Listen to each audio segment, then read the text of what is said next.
Okay, good afternoon. We're going to go ahead and get started. Now it looks like the majority of people have logged in. So for those of you who have not been here before, welcome. This is part of the ongoing webinar series that Results Through Strategy puts on, where you get an opportunity to bring in experts in various fields to talk about things that matter most to you.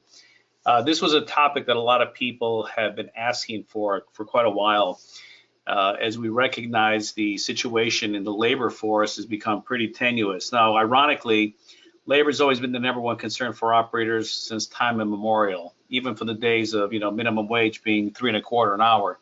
Now that sounds like a wonderful number compared to $15 an hour.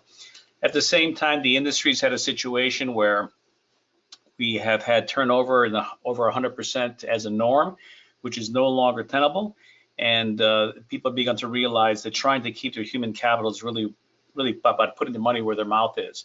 So I'm going to get started right now by first giving an opportunity for our panelists to introduce themselves. Be aware that you will be able to ask questions on your panel on the right-hand side of the screen. There's a spot for questions. We'll be monitoring that and either answer them as we go along or at the end.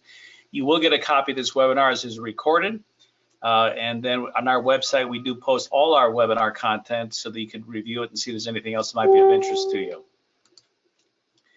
So let me start off by showing you who our panelists are. So I'm pleased to have Dr. Melissa Hughes here and Ashish Gambhir. I'm going to let them introduce themselves. So we're going to start off with you, Melissa. Thanks, Fred. So I am excited to be here. I've spent the better part of my career understanding how the brain works and how to make it work better. And all things being equal, our success depends on our ability to learn and communicate that learning with others. And we just live in a really cool time because advances in technology actually let us peek inside the brain to see those factors that impact cognition, creativity, and happiness. And when we can apply that wealth of knowledge to what we do each day, we have an extraordinary opportunity to do it better. So I'm glad to be here. Good, thank you and welcome. Ashish. Thanks, Fred, and thanks, Melissa. I've been looking forward to chatting with you both, and thanks everyone for dialing in today. I'm a restaurant technology entrepreneur. Prior to my current venture, I founded a company called New Brand Analytics, which was a social media listening tool designed specifically for the restaurant industry, and it was used by most major American restaurant companies prior to being acquired a few years ago. Since then, my co-founder and I have been working on this current venture, Shift One, where we really obsess over helping hourly employees derive more fulfillment from their jobs. And what that means for operators is longer tenures and a higher performing team. And excited to have the conversation today and really just sort of share the observations that I've seen in market from world-class operators and those that can sort of have some room for improvement as well. That's great. So for the audience, what I'm hoping you'll see is that I've tried to bring in a couple of speakers that represent a very large view of employee engagement and also help you understand the dynamics through Dr. Hughes's understanding of the brain and how human beings operate. And then, of course, Ashish has created a new product that he's leveraging the technology available to millennials to engage them in the workforce. But first off, let me do a little plug here for Melissa. She's written a couple of books, which you'll find on Amazon, on Happy Hour with Einstein. That's her hero there. And it's someone that obviously was considered the most intelligent human in the last century, and he might last for another century here because it's pretty incredible what he's done. So once we get a chance to go through this webinar, I encourage somebody to get onto Amazon and pick up a copy of her book. It's really a great book, and it'll teach you a lot about the things we're going to talk about here with greater detail and also help you. So let's roll right into it. So first off, what is culture? That's a word that's used a lot. That's the environment, but within employee engagement occurs. And the best definition of culture that we have used is this one, where it's the embodied values, principles, and practices underlying the social fabric of a business. And obviously that has to do with interactions between people. It permeates all its action, connects stakeholders to each other and to the company's purpose, people, and processes. And so my metaphor for culture is a swimming pool. It's a giant swimming pool, and we're all in the pool together, and we are all responsible to keep the water clean. And as I always like to tell my clients, there is no peeing section in the swimming pool because that's what dirties the water, and we all have a responsibility to do that. So within the context of culture, I'd like to turn to Melissa to talk a little bit about how she sees culture operating in this environment of employee engagement. I think everyone is really interested in finding the secret sauce to a healthy culture and to better engaging the employees. And we focus a lot about what's in the binder, and we pull teams together around the conference room table to create an initiative.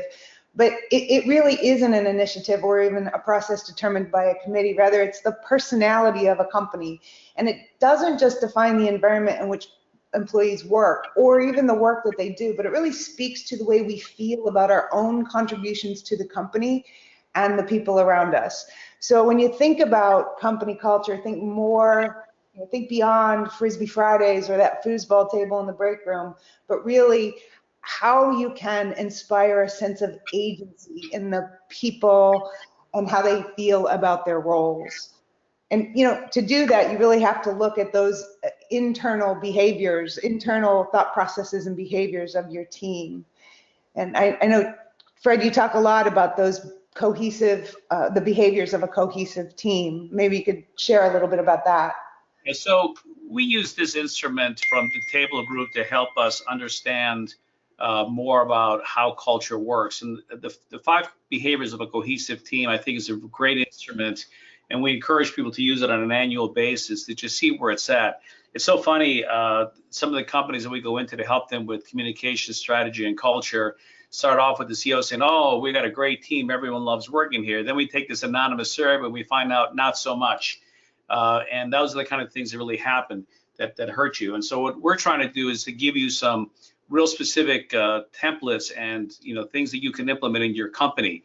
So Ashish, you have a slightly different view. I mean, you're really working down at the restaurant level, dealing with employees. Talk a little bit about your view of culture and how it operates. Yeah, I think the way this is kind of playing out in market right now is sort of by the term, where brands want to become an employer of choice. And I think that's really kind of a representative of this next generation of effort to really extract more and to deliver a more fulfilling experience from and for today's employees. And while that's progressive, relative to what we've seen before, where you hear about really interesting things like perks that are more aligned with today's employees, better balancing of schedule, increased investment by way of sort of training and career progression, et cetera. I still feel like that's missing the mark because in many ways this is just sort of a better way of calling what it means to be sort of a great place to work, like we've seen before in market. And so while an employer of choice can certainly help you be an employer that attracts new talent, that has nothing to do with sort of what Fred and Melissa are talking about here in terms of having a fulfilling culture that keeps employees to stick around. Because more than ever before, as Fred was talking about, given where we are with turnover rates, our industry is absolutely getting hammered by turnover. And so for the longest time, we've had to focus on being really good at getting team members up to speed quickly and onboarding them quickly, which is why sort of I think this notion of employer of choice has emerged. But I think the right way or a better way to think about this is how to become sort of the shift of choice. Because when you think about the alternatives to your staff at the hourly level, they can work a shift at your restaurant, or they can have a bad shift and say, forget it, I'm going to go drive a car and make some money on my own schedule through Uber or Lyft or any one of a number of sources there. And those are just 2 of many examples or options that are now available to today's employees. So it's really less about what I can do to attract them and more about what I can do or what I can give to my team members on a more sustainable basis, such that I become sort of the employee's shift of choice. Yeah, that's a great point, Ashish. And this is part of what we're dealing with. I mean, one of the challenges we have with the labor shortage is just young people are choosing not to work in the restaurant business. It's hard work. It's a lot easier driving a car for Uber or running around doing tasks, picking people's dry cleaning, a TaskRabbit, than working in a restaurant. In the old days, everyone started somehow in a restaurant business and moved on to the chosen career. And now you have a situation where it is the career. People are raising families working in restaurants. And of course, needless to say, the other issue is the immigration door that slammed shut has also limited a big source of labor force for us. But let's look a little bit about what sort of happens in a culture that that is important to recognize. And the big thing about it is to realize that you want to have a healthy culture, right? And healthy is a culture where people really feel that they can contribute and that they're recognized for their efforts and they're being challenged to do more than just a menial job. And that's where the restaurants have gotten into trouble in the past, because a lot of the work has been mindless, and that's going to change as time goes on. So it's just very important to really recognize and understand that people want to make a difference, and they want to belong to something that makes a mark on the world. There's a book noted here called Everybody Matters, which we think is really a great book by Bob Chapman and Simon Sinek, who did the great video on Start With Why, that I would encourage anyone to jot down and pick up, because it'll give you an education understanding of how you can motivate a very basic workforce. And then, the other thing is that I think the big thing, and this is where Ashish comes in, is that turnover and hidden costs is a big one. There's a lot of things that go into this. And unfortunately, unlike food costs and labor costs and other things in your P&L, there is no line that says turnover costs. It's spread all over the place. It starts in revenue with sales being lost. And we recognize that if management turnover occurs, then the crew turnover, speeds up, because there's a big wheel to a small wheel effect. And a lot of the loss of expertise and relationships you have with guests. So Ashish, maybe you can share with us a little bit about your view in terms of why you felt this was a problem you could help solve. Yeah, absolutely. I mean, we saw this firsthand when we were out meeting with restaurants across the country, and high performing ones at that. We sort of felt the energy of those restaurants, where there was a heightened sense of awareness, where team members felt recognized and a part of the system. And that was really kind of when sort of the idea came out for us, where if we could find a way to really extract the best practices from top performing managers and leaders, there would be an opportunity to lift the industry entirely. And I think, Fred, you really say it best, where there's a line item for food costs, and so we all obsess over that, but there really isn't a line item for turnover costs, and that's because engagement is really fundamental to what it means to sort of be in the restaurant industry.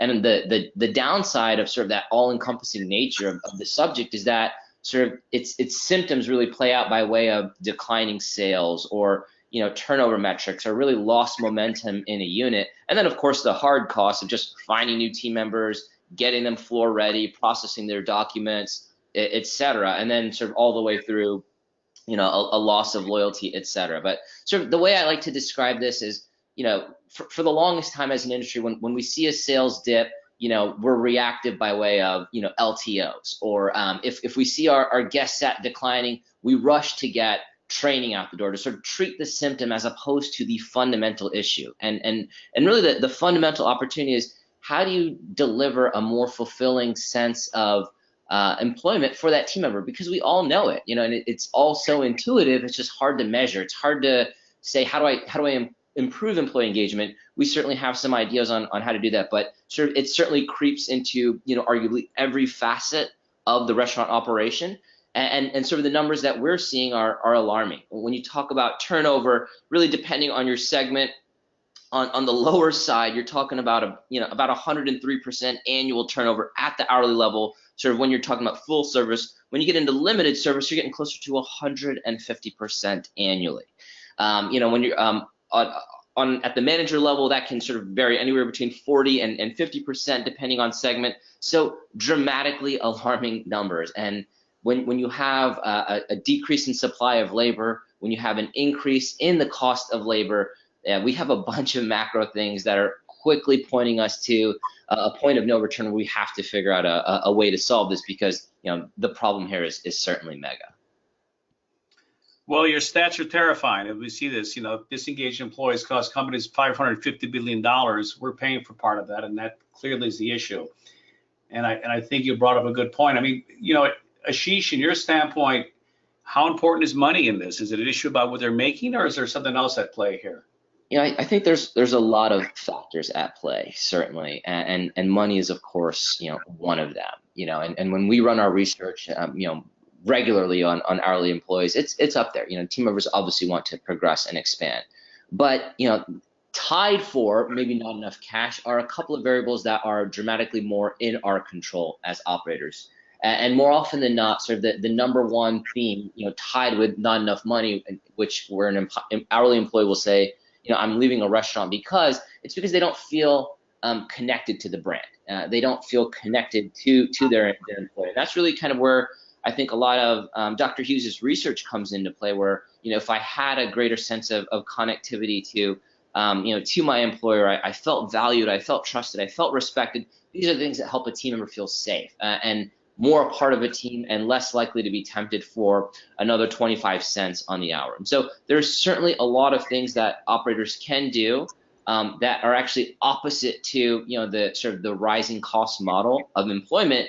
And when you factor those efforts in with sort of potential expansion in employee tenure, you know, operators are going to come out dramatically more better off, economically speaking, because those labor costs are going to come down as a result. That's good. That's great. Well, it's time to move on to some really cool Brainiac stuff. And our in-house resident Brainiac, Dr. Hughes, is here. So we're going to get her engaged a little bit to tell us about, you know, how we work as human beings. So Melissa, I'm going to let you take it away here. Yeah, this is the part where I get to get geeky. So it's interesting because I think everybody talks about, you know, how to create an environment that really enables teams or entire organizations to perform at their highest capacity. But really, to get there, you have to understand how each of us individually can create the conditions in which we are performing at our individual intellectual capacity. And I mentioned earlier that we're able to peek inside the brain to see what happens when we experience different things. So I thought it would be advantageous just to start with kind of a nickel tour of the human brain and lay the groundwork for understanding what actually happens inside an engaged brain. And if you think about the way the brain develops, first of all, it develops from the bottom up and the back forward. So the first part of the brain to develop is the survival brain, and that makes sense, right? It's perhaps you've heard of the triune brain theory, which explains these states in terms of evolutionary development. And the survival brain develops first, and its sole goal is to keep us alive, and it's what's enabled our species to survive millions of years. And I'm going to skip up to the last part of the brain to develop, which is the thinking brain, or the neocortex, specifically the prefrontal cortex. And that's the part of the brain that manages all those executive functions, the part of the brain where we want all of our employees to be hanging out most of the time. You know, the decision making, the planning, the impulse control, weighing consequences and rewards. And right in the middle of the brain is the limbic system, or the emotional brain. And it's really significant because it really determines whether we are functioning with our survival brain, addressing fear and threat and danger, or whether we are functioning with our thinking brain, managing impulse control and consequences and rewards and those kinds of things. So with that, God knows in restaurants, when you're having a pissed off customer yelling at you, survival mode kicks in, or you're having a big busy spell. So these are all the things that happen, you know, without us being aware of them, ideally.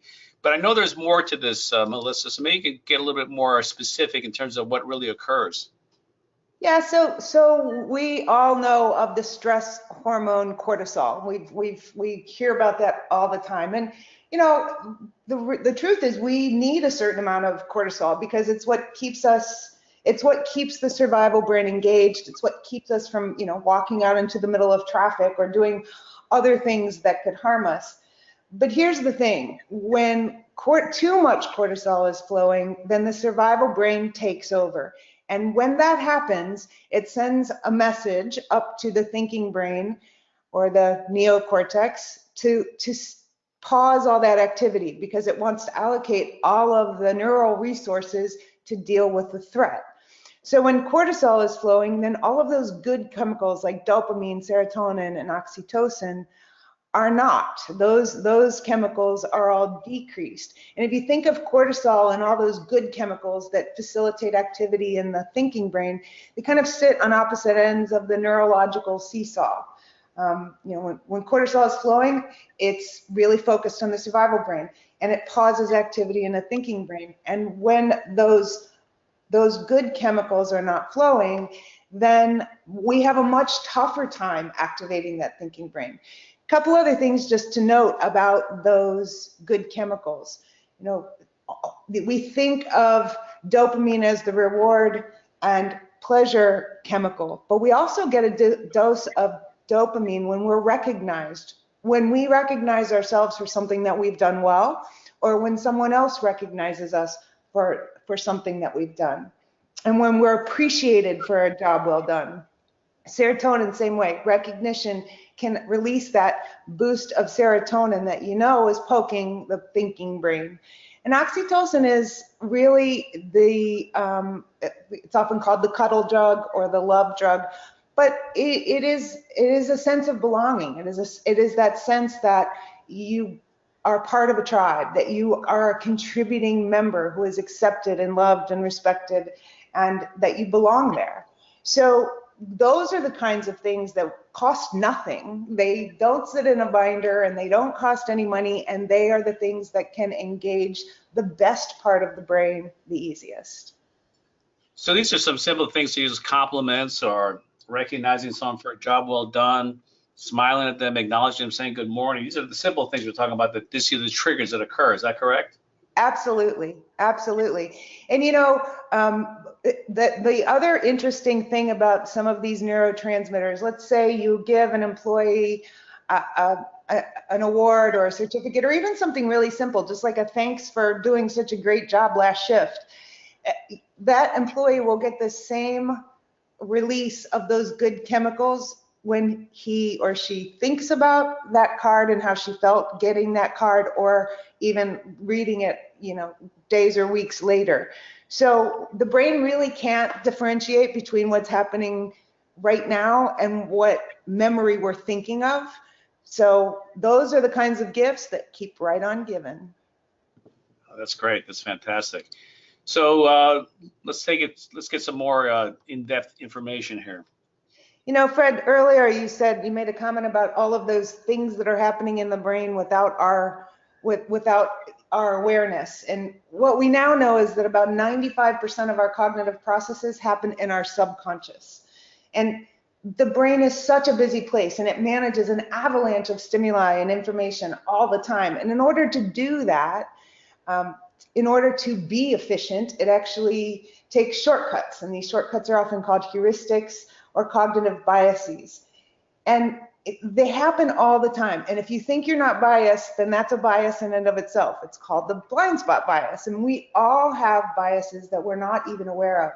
But these shortcuts often lead to perceptual distortion or inaccurate judgment or illogical interpretations.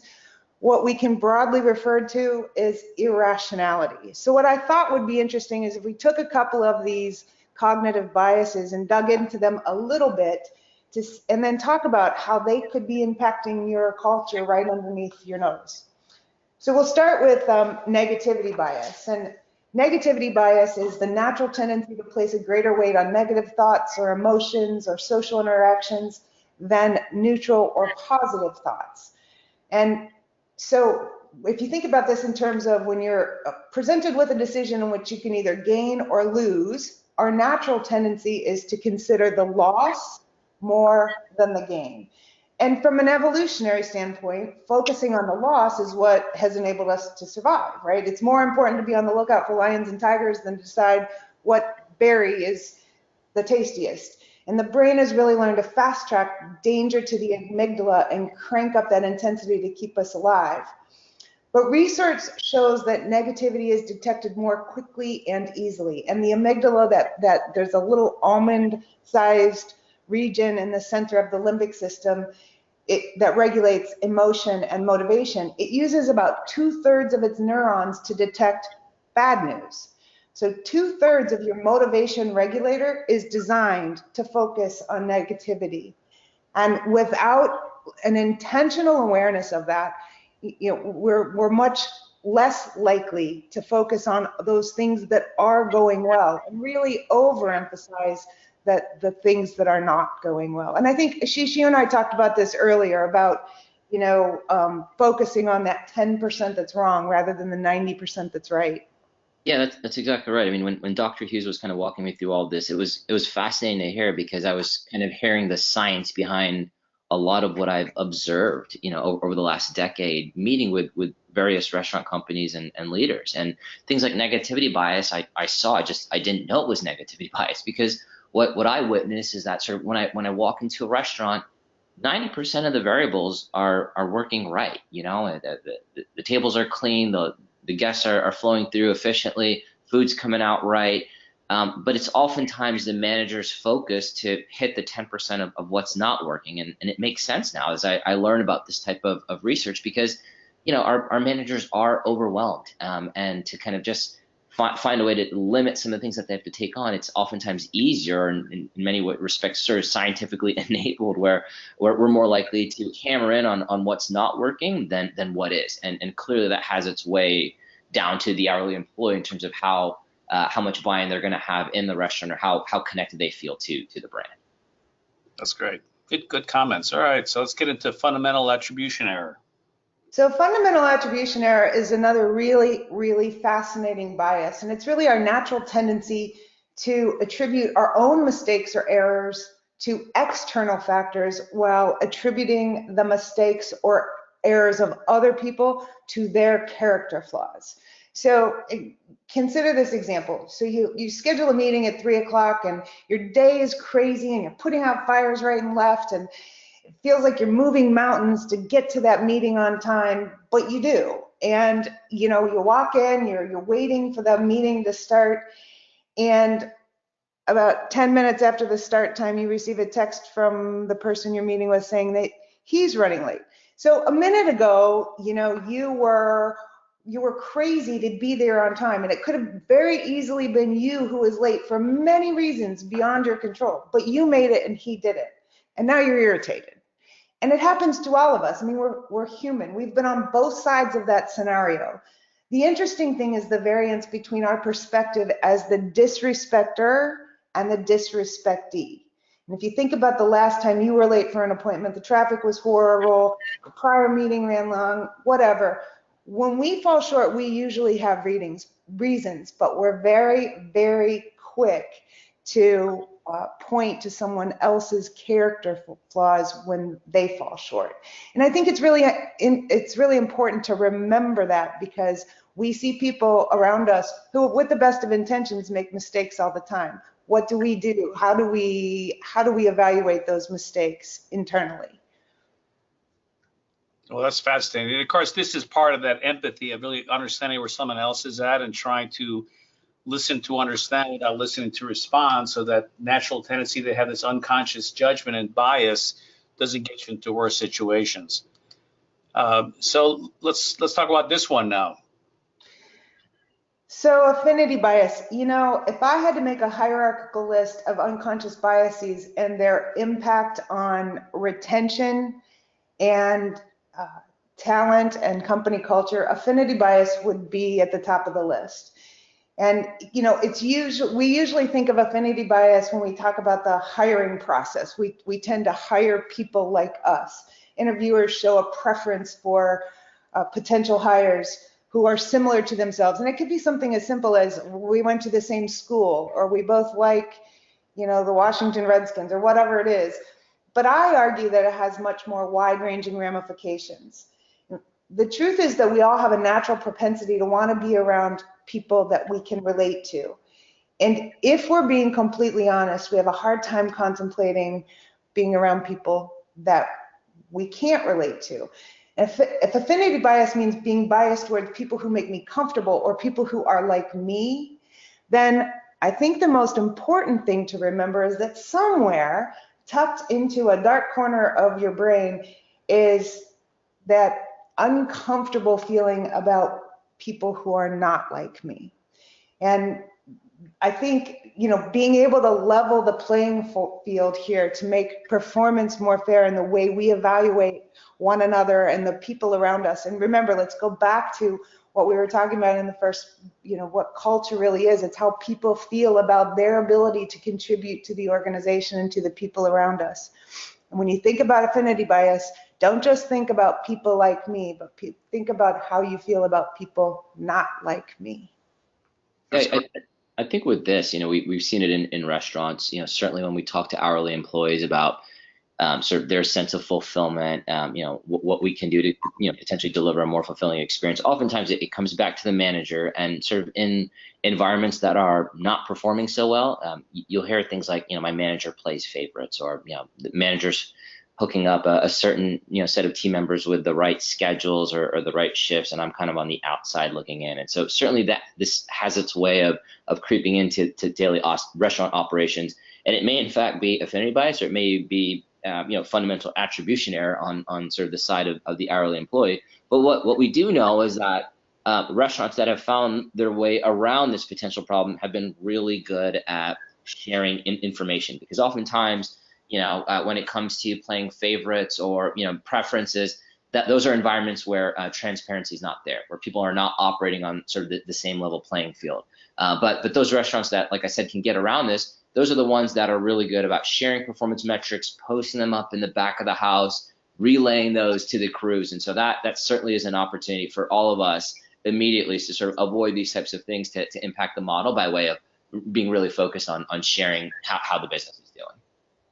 Hey, Fred, can I share one more thing just to piggyback on what Ashish was saying? The brain processes rejection and social pain the same way it processes physical pain. So people who feel like they're on the outside looking in, or people who perceive themselves to be someone not like the rest of the group, that's a social pain. That is a form of rejection, and the brain treats that the same way it does physical pain. So when you think of it like that, it really puts it into context. That's great. It's good to see that. Well, now that we've understood how it all operates from our brain standpoint and the various emotions that we experience, let's get into some best practices. How do we do something about this? Because that's the big thing that people always say. This is not about being touchy-feely. It's about, how do I get this into practice so I get an ROI and make a difference in my business? And I think that's where I'm going to turn a little bit more to now what Ashish is doing. Because the Fortune magazine publishes every year the best places to work, and the big part that they talk about has to do with trust and credible leadership, this sense of belonging and pride in what someone does, and especially the millennial workforce. They're more purpose-driven than any generation ever before. The boomers were just sort of told to do their job, shut up, and just carry on. Jump and how high was the answer. But now we want people who want to be engaged. They want to make a difference. Even as a shopper, you want to buy from brands that are making a difference in the world, not just focus on profit. And this is something that is not just generational. I think it's been a big reset since the last recession, and that's a big part of it. But what we want to begin to understand is, what happens at a restaurant level and even in an office to make a difference here. So Ashish, I'm going to ask you to sort of start walking us through how you view the practical aspects of employee engagement. Yeah, absolutely. So when we started this company, we went out and we met with locations that were significantly and consistently outperforming their own brand average on the metrics that mattered. Things like guest satisfaction scores, throughput scores, in limited service environments, all the way through sales metrics, right, for bigger build outs. And so the idea was, if we can go through and sort of analyze some of those best practices, potentially we could extract and create opportunity for the entire industry. And when we went out and we met with these restaurants, certainly some just benefited from being in great markets. But more often than not, the common denominator that we found from locations that excelled, that outperformed, they sort of had different versions of what's being shared on the screen here. Gigantic boards somewhere in the back of the house that had a lot of information on them, that had something to do with maybe, like I was talking about before, being transparent about certain metrics. Maybe it was a printout of some type of leaderboard on a tip percentage, or a guest satisfaction type of rating system, or their Yelp scores. We also saw managers and even sort of boards like this that were really good at expressing gratitude or recognizing team members for those metrics that the unit used to measure itself and to measure success, and even adding some elements of competitive or relative context to the metrics, like I talked about, sort of a leaderboard against a certain metric.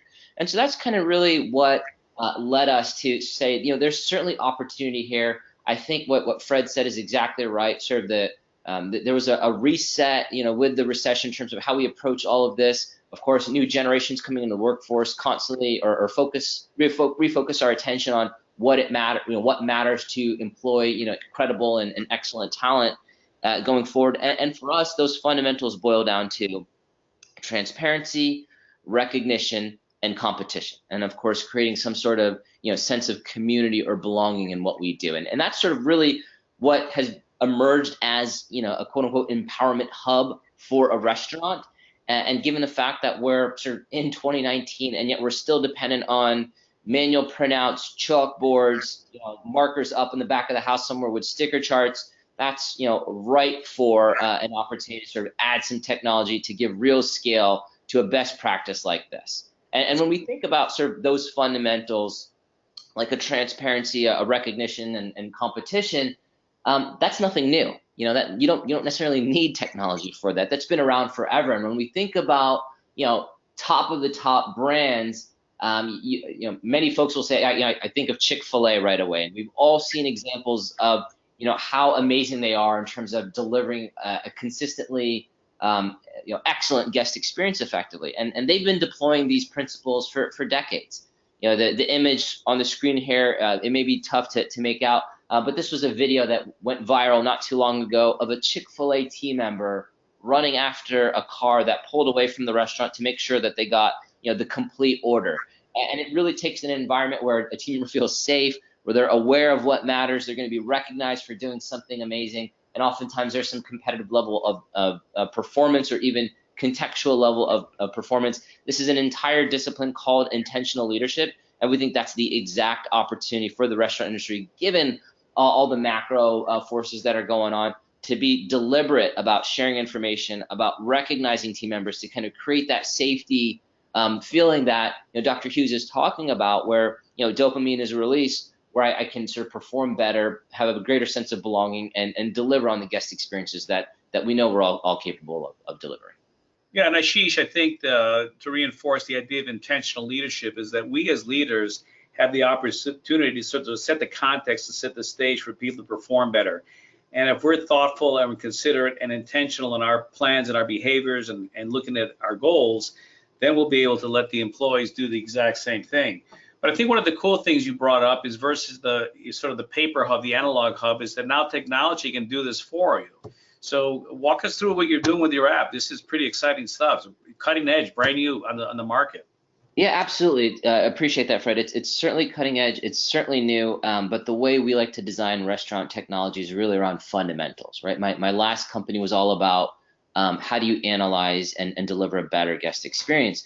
This one is all about how do we take things that have worked forever in the restaurant industry and give them scale, right? So I mentioned the story up front about, we study best performers. What we did was we took those best practices and we gave it scale across an organization. So the way our platform works, the Shift1 platform, it's a mobile platform. Oftentimes that has immediate credibility with sort of the millennial audience that we all keep talking about from an employment perspective, and so that's certainly critical, right? We're meeting today's employee where they already are. But the principles of what we do, transparency, recognition, and competition, those span all demographics in our opinion, because those have worked in the restaurant industry for a really long time.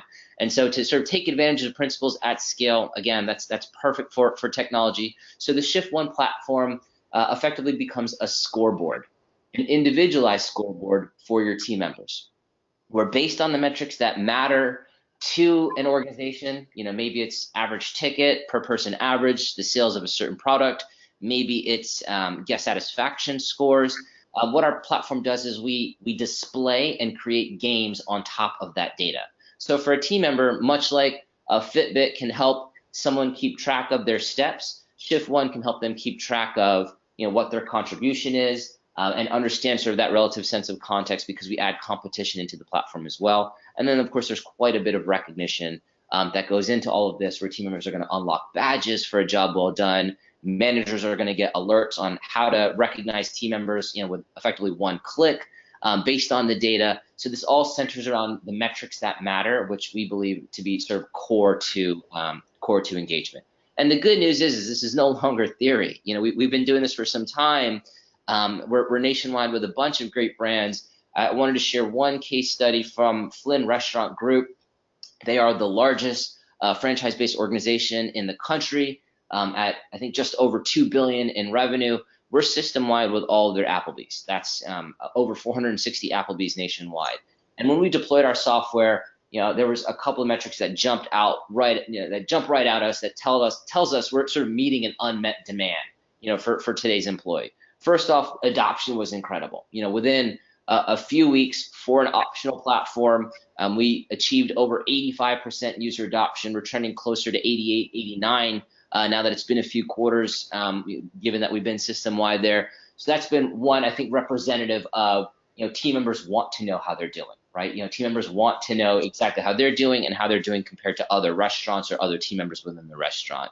But I think even more impactful was the fact that within the first 30 days, over 35,000 recognition messages were sent. Going back to what Dr. Hughes was talking about before, where things like oxytocin and dopamine really matter when it comes to creating a sense of fulfillment. I often think about all hands meetings I've been a part of, where a manager who's been around for 10 years gets this really sort of emotional round of applause, and they say a few words, and the whole team rallies around that individual. Or other things happen on a micro basis, maybe in like an alley rally meeting where we congratulate a shift for a job well done last night.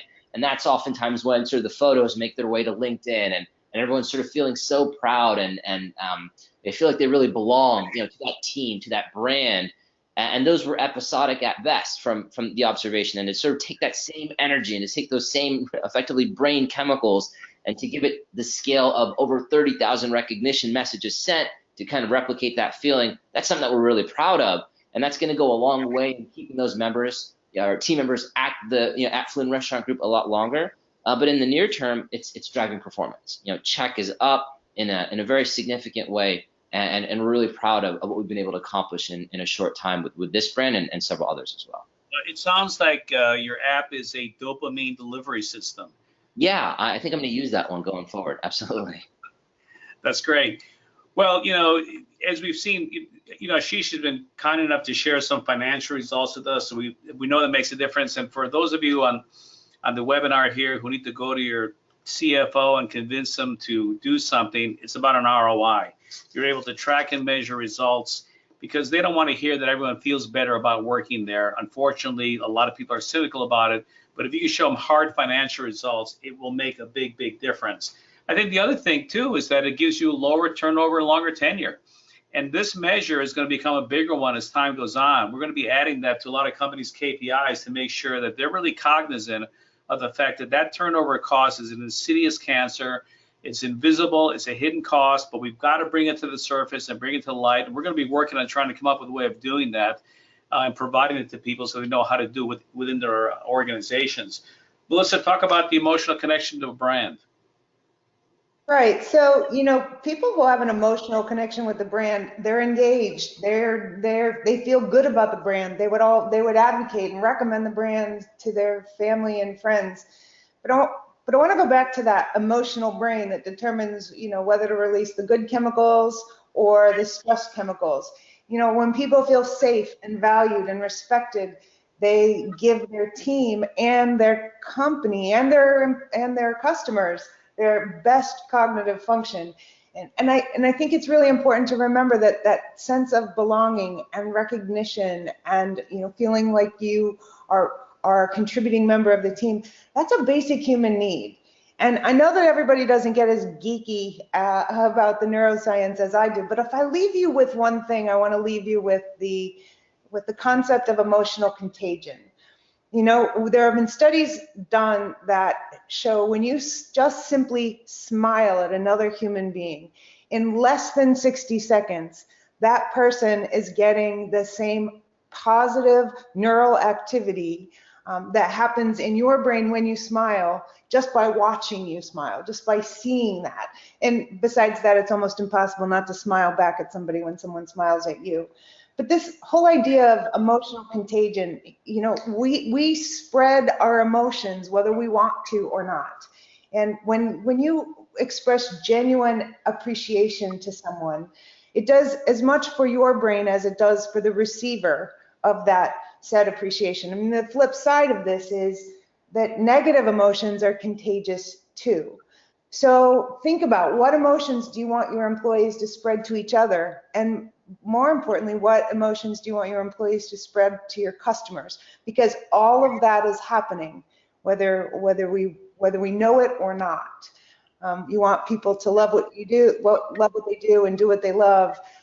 But all of this stuff is happening in the brain, and it can be powerfully positive or powerfully negative.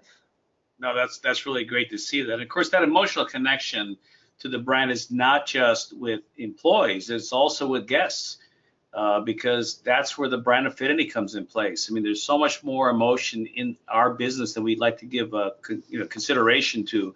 When we talk about the restaurant experience, we think about it as just a series of activities, when in fact, I like to use the word experience defined as an activity fused with emotion. That's what creates an experience. Your earliest memories are memories of something good or something bad that created an emotional state in you. And guest loyalty, in a positive sense, is an affinity to the brand because of the food, or because of the employees that work there, or the environment, or what solution it provides in someone's life. And that's an important piece. And then lastly, Ashish, maybe you can share with us a little bit about your view on guest loyalty. Yeah, I think the way, so from a conclusion standpoint, operators have always described this effectively to me as what you measure is what you move, right? Again, that's nothing new in the industry, but that's the exact opportunity that's going to kind of dig us out of this hole. And to some effect, we've tried that already as organizations and as brands, which is why sort of that empowerment hub in the back of the restaurant or the employee board is probably littered with printouts and posts and community stuff and legal compliance, HR stuff, to the point where it's now useless. So we want to measure a lot of things, but we're doing too much. And so I think the opportunity here is to make it simple, to make it fun, to center around sort of the neuroscience that we've learned about today, where if we can keep team members better aware of guest loyalty metrics, operational metrics, financial metrics, et cetera, in a way where they're going to be recognized for their contribution to those metrics. That's the exact opportunity that I think our industry has to sort of make its way out of some of these macro things that are really kind of crunching the P&L at this point. No, that's great, and we're going to be working on creating some material that people who are on this webinar and others can use to help educate and train their leadership, their managers, on some of these principles in an easily digestible format, as well as some meeting notes and some structures that you can use to really get your workforce engaged, to lower that turnover and really make a difference. And as I've always said, we give people a paycheck for their arms and legs, but we keep them with their hearts and minds. And so I want to thank you for that. We do have a couple of questions here that I do want to respond to before we wrap up. Of course, the big question, Ashish, is what does this cost for shift one? And so what's the best way to answer that, or for someone to get in touch with you on that? Yeah, the best way to answer that is, we are again, restaurant technology entrepreneurs. We're very respectful of the unit level P&L, and we understand sort of the margins that we're all facing. So we've designed our platform. It's priced out on a per location per month basis on an annual subscription, similar to probably a lot of other platforms that you've seen. But like Fred was talking about, this is as measurable a tool as it gets, because once you implement the platform, you're going to see what the impact is. And, we work with every brand to make sure that, pre-post net of control, Shift One is generating multiples in return. And if anyone wants to sort of get into the specifics or dive deeper, you can check us out, shift1.com. That's ONE, shift1.com. Or you can email me. It's ashish@shift1.com. And, we can discuss more there. Okay, Melissa, a question for you is, why is Einstein such a big idol of yours? Oh, because one reason, that something that a lot of people don't know, is that Einstein actually had imposter syndrome. He actually questioned his abilities, and he saw the world in a very different way. And because he saw the world in a very different, through a very different lens, he was able to literally change our world. But it caused him to really question his own intelligence and capabilities. And, we all have an Einstein inside of us, and really understanding how the brain works and how to make it work better is the key. Good, great. Ashish, there's a question about integrations with third-party BI platforms.